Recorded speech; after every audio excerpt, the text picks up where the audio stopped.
It's vitally important to have a park in every community. It's a place to recreate, it's a place to take your family, it's a place just to get out and be in nature. People do like places where they see beautiful nature, where they have the freedom to move around or interact with other people. Good, sound neighborhood parks increases the safety of the area, increases the property values. When you look at the economics, just the house values within a quarter mile of a park are usually higher.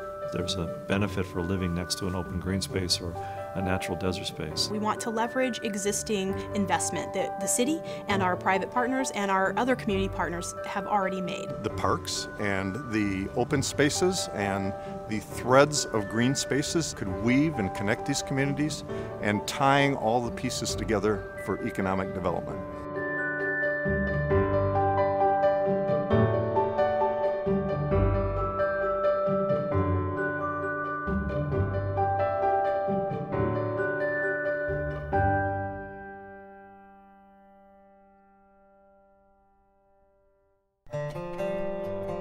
Phoenix rose out of the Arizona desert in the late 19th century as a small agricultural community, encompassing only about 1 square mile. But the city grew quickly. In the 1940s, the population nearly doubled, reaching 100,000 citizens. Then, in the 1950s, it quadrupled, starting a new era for Phoenix as one of America's largest cities.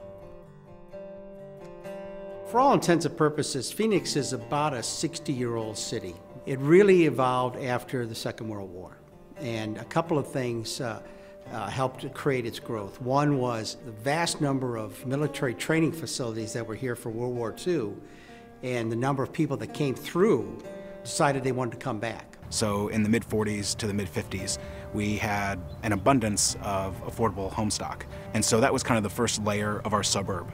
And that suburb layering really hasn't stopped. We had a very large housing boom, or single-family detached homes. Right around that time started skyrocketing. The other growth factor which filled it up was annexation. The cities survive here on the basis of their ability to acquire unincorporated land and then turn that again into residential development. And it all just began to snowball and grow and evolve to the point where tourism and construction were our two biggest industries. We basically lived off growth. And lots of developers made lots of money with it. Our highway grid system is a good example of connecting all the different residential sprawl development throughout our cities. And there were jobs and industry followed, and the place has grown wildly. Just the city limits, the city of Phoenix is 570 square miles right now. It's a great big city. So the explosion of a small, modest-sized city in the middle of the desert went from tens of thousands of people to hundreds of thousands of people very, very quickly. With real estate driving the economy, Phoenix grew fast. Since the 1950s, suburban communities had been built further and further from downtown, and during periods of rapid growth, property values had risen almost exponentially. Then, in 2006, as the real estate market reached record levels, the housing bubble burst, and property values plummeted.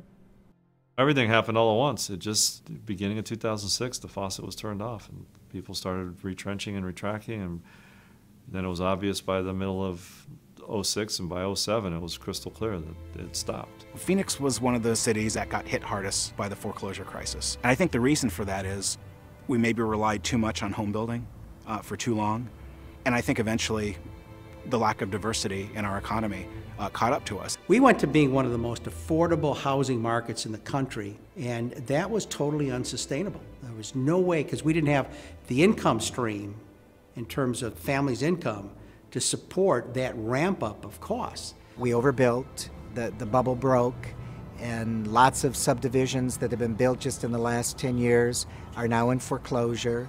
Lots of developments that took place in the 50s and 60s, people have left, and so we have vacant properties. There's probably more vacant land in and around downtown Phoenix than any other major city in the United States. You can just look out my window and see there's a lot of empty space. There's a lot of underutilized land between here and our airport, between here and ASU. Some of it's industrial, some of it's commercial, some of it's formerly housing. There's been planning developments on the books for the last 40 or 50 years that again have never materialized along what we call our river bottom, along our Salt River. Again, vacant, commercial, industrial properties, many of which have environmental issues. Right now, we're only second to Nevada in terms of the number of homeowners that are upside down on their mortgages. More than half of Arizonans are currently owing more on their homes than what they're worth. You hear it on the news every single day. Foreclosures are increasing every day. And every day they also say that things are going to get better, and they really are not. There are places in the valley, in the community, where there's subdivisions that are started but clearly not even finished. The roads are in and maybe the utilities, but there's no buildings. There are some that are completely finished homes and landscape, but the people have all left because they've lost the properties and the banks on them. So it's quite a complex mix of things that have happened. The types of things that are associated with the vacancies are blight. There's an increased opportunity for crime. They were stripping the homes, breaking into them and taking out anything that had any value. If a bank owns it, the bank's not like a property owner. They're not going to wash their windows, they're not going to mow the lawn, they're not necessarily going to paint the building. They're just going to hold it in a stasis. And you start seeing that decline and that roughness around the edge. And once that gets started, it kind of creeps into everything. And that's what we're hoping to fight against, is to see if we can do something to turn that around.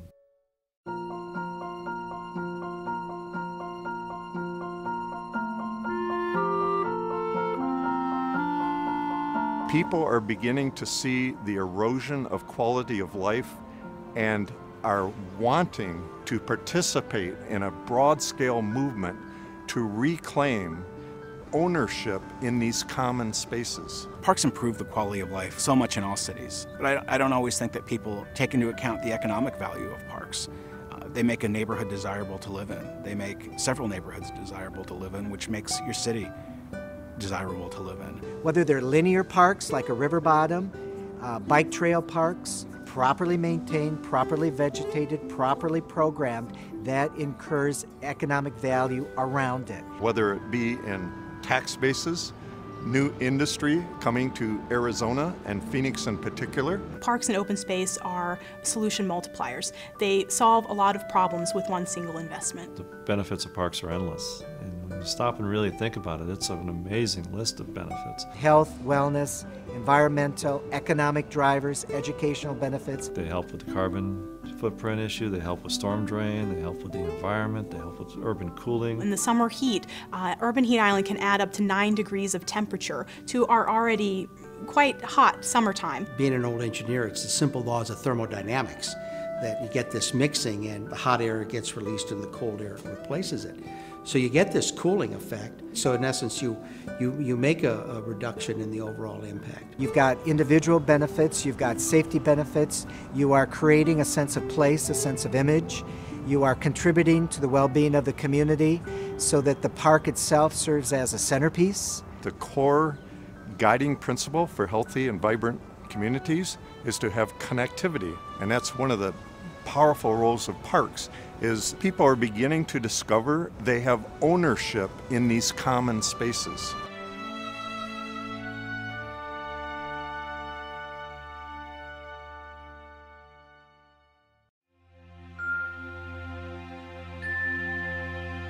Phoenix has a once-in-a-lifetime opportunity to reimagine its urban landscape. The Discovery Triangle is a 25-square-mile economic growth area with huge potential for business and transit-oriented development. Investment in the Rio Salado wetlands will potentially create hundreds of miles of regional trails at the heart of urban Phoenix. In Maryvale, properties under foreclosure can be assembled to create new neighborhood parks. Increased recreational opportunities in Palomino can improve the perception of the neighborhood and affect positive change in property values.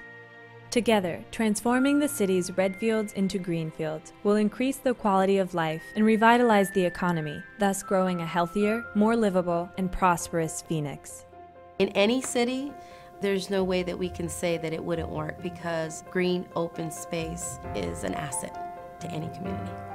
Take the economic model that has been grow, grow, grow, and develop, and just kind of turn it on its ear a little bit and say, let's go back in and focus on what we skipped over and try to do it again, or try to do it differently. And once a few successful demonstrations get going here, I think people will get the idea in a big way. It's a tool in our toolbox to help us deal with some of the ill effects of the foreclosures in our community, some of the blight and other social concerns that are related to that. There may not be a better time to try to assemble lands that could be utilized to create more green space, where you can get more bang for your buck, if you will. Land values are at a fraction of what they were before. There's a great opportunity, but maybe more than that, the rising of other sectors to say, what can we do jointly together to lift the life quality?